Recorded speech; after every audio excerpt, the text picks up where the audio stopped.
Aku ini dan cita-citanya nggak pernah bermimpi jadi milioner juga, enggak. Yang penting aku bisa berkarya gitu loh. Ya. Nyoman Nuarte, seorang maestro kebanggaan Indonesia. Dari bikin patung paling besar di dunia hingga bikin istana negara. Gue udah sering ngebahas karya Pak Nyoman Nuarte.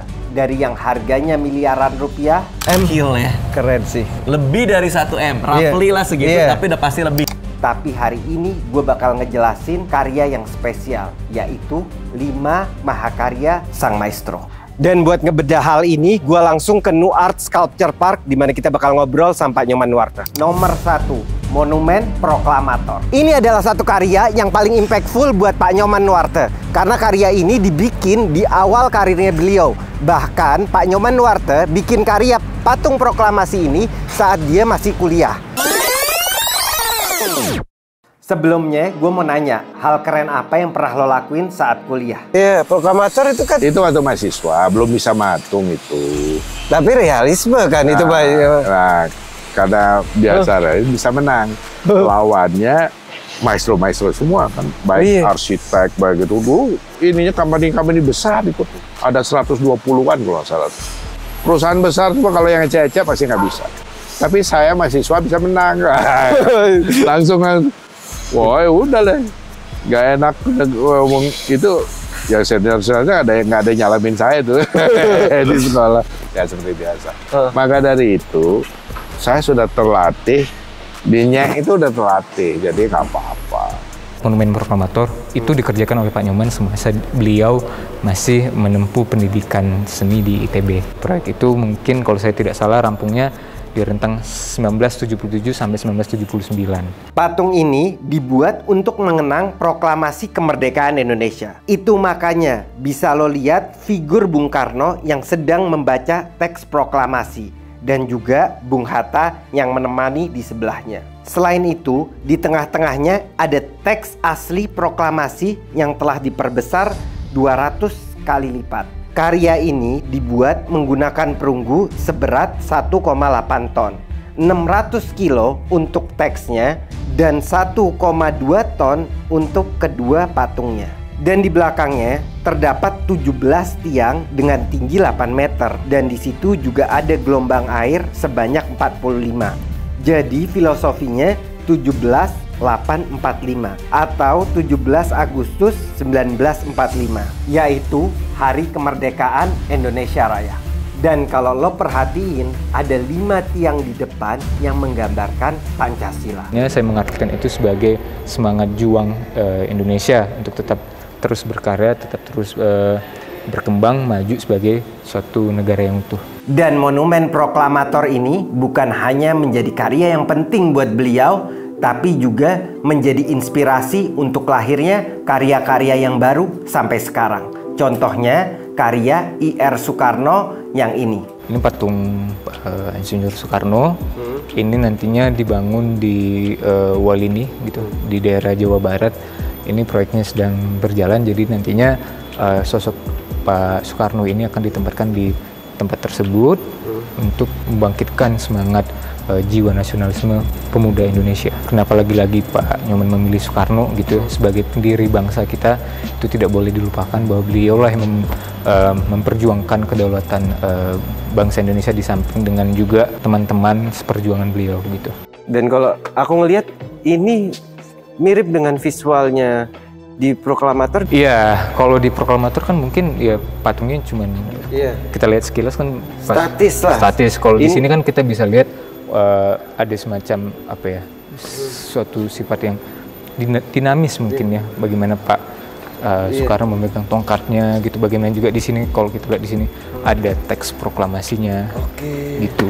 Dan kita juga lihat bagaimana detail-detail lekuk kain gitu.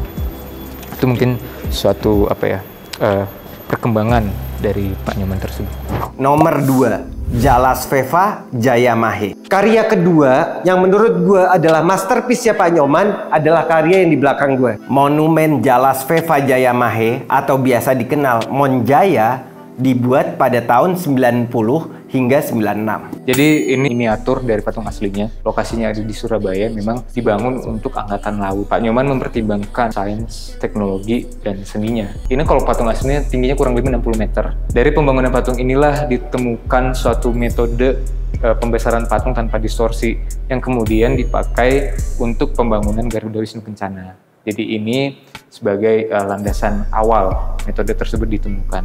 Lo tahu dong sekarang seberapa pentingnya karya ini? Jadi seluruh karya besar yang dibikin oleh Pak Nyoman sekarang ini itu lahirnya dari metode pembuatan patung ini. Secara filosofikal sebenarnya nggak jauh ya dari lokasi patung ini berada, yaitu di Angkatan Laut. Ditujukan untuk membangkitkan semangat taruna-taruna muda menjalankan tugas selama di Angkatan Laut tersebut. Itu makanya digambarkan sesosok perwira TNI Angkatan Laut dengan memakai baju dinas dan memegang pedang kehormatan. Selain patung ini menjadi ikon, patung ini juga digunakan sebagai museum dan juga mercusuar. Fun fact-nya, sebagian dari perunggu di patung ini diambil dari selongsong peluru bekas. Suatu tempat dimanapun itu kan memerlukan semacam identity yang kita sering sebut sekarang ikon.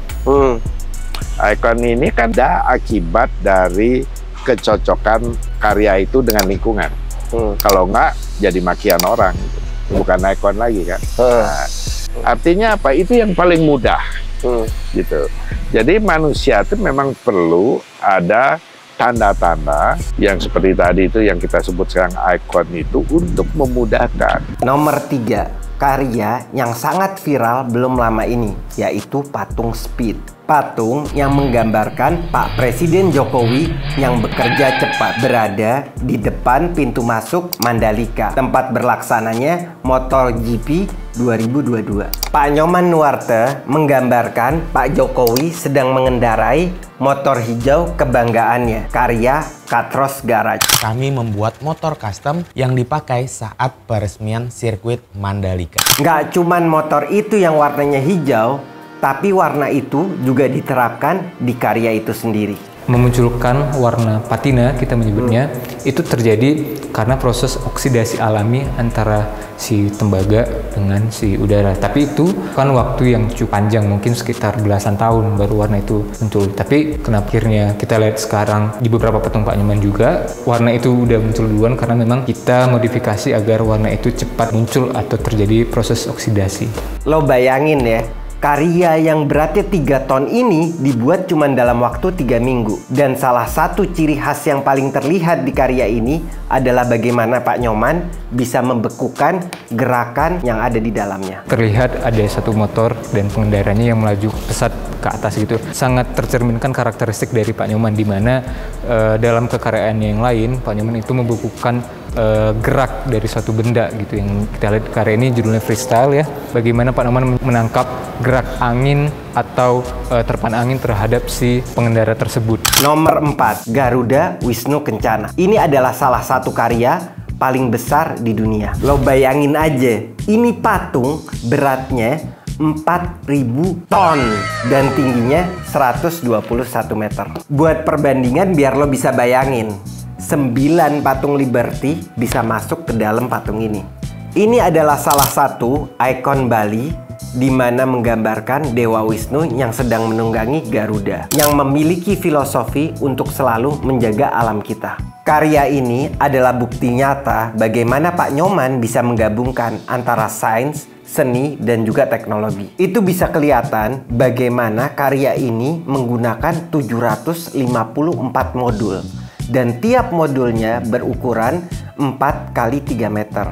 Dan beratnya 1 ton tiap modulnya. Ini gue kasih gambaran biar lo nggak penasaran. Seperti Mas Bill lihat di sini ada struktur bangunan di dalam pembangunan GOKS itu sendiri. Jadi kalau masyarakat penasaran gitu ya bisa di situ. Jadi memang ini dibuatnya patung aslinya itu dari baja gitu. Itu mempertimbangkan si ketahanan bangunan tersebut. Setelah di kerangka ini jadi semua, bagian terakhir itu dipasangkan modul-modul yang kita kirimkan dari Bandung. Itu untuk dipasangkan di struktur dasar dari Garuda Wisnu Kencana. By the way, gue mau terima kasih buat kalian semua yang udah support channel ini selama perjalanannya. Dan jangan lupa buat kalian semua bisa mulai ngoleksi karya dan baju-baju gue, langsung aja lihat di billmuhdor.com atau lo bisa ngeliat langsung di description di mana lo bisa beli juga di marketplace. Thank you semuanya. Udah hampir 78 tahun kita merdeka dan akhirnya kita dikit lagi punya istana negeri sendiri. Nomor 5, Istana Garuda. Kalau dari tadi gue ngebahas karya yang udah selesai, karya yang satu ini masih dalam proses pembangunan. Ya, jadi yang saya tahu memang kenapa akhirnya desain Garuda ini dipilih oleh Pak Nyoman. Ini untuk menghindari suatu cemburuan bagi masyarakat Indonesia. Dimana kita tahu Indonesia itu hampir ribuan suku unik yang ada. Jadi Garuda dipilih sebagai desain utama kantor kepresiden Indonesia. Menimbang juga ini sudah menjadi lambang negara kita. Di sini ada semacam bilah-bilah dari Garuda. Ini kita sebutnya sebagai selubung Garuda. Jadi nanti di dalam sini bakal ada kantor presiden, di mana pengerjaan si selubung Garuda ini dipasang satu demi satu. Pak Jokowi langsung menargetkan ini tahun depan sudah harus selesai begitu. Dan kita ya berdoa bersama-sama gitu untuk si pengerjaan proyek ini tetap lancar dan sukses. Si bilah-bilah, kalau GWK kita ngomonginnya model-model atau modul-modul, itu memang dikerjakannya di Bandung, lalu dikirimkan ke Bali. Kalau KN itu juga sama persis. Si bangunan nanti di dalamnya kantor presiden itu dikerjakan di sana. Tapi untuk bilah-bilah Garuda ini tetap dikerjakannya di studionya Pak Nyoman atau workshopnya Pak Nyoman di Bandung.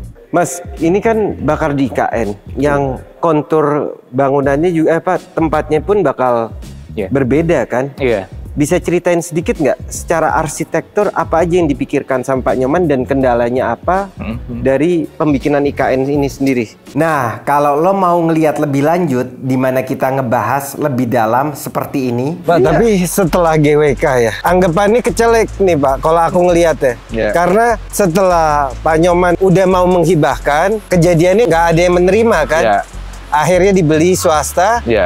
Sekarang salah satu memang ada penyesalan ataupun ini ya, kalau ada uang sebenarnya 5 tahun udah kelamaan itu ya, karena nggak ada uangnya cuman nggak ada yang mau bantu. Walaupun punya aset saya cukup besar loh, tapi banknya nggak percaya. Nah, penasaran kan lo?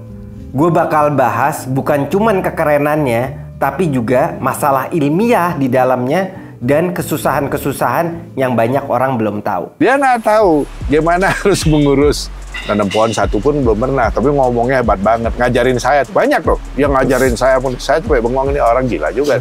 Udah pikir saya datang ke sini sudah begini. Jadi buat lo yang mau ngeliat video gue ngebahas GWK secara mendalam, bisa langsung pencet video ini. Atau lo mau ngeliat video 7 lukisan termahal yang Indonesia pernah miliki, lo bisa lihat di sini.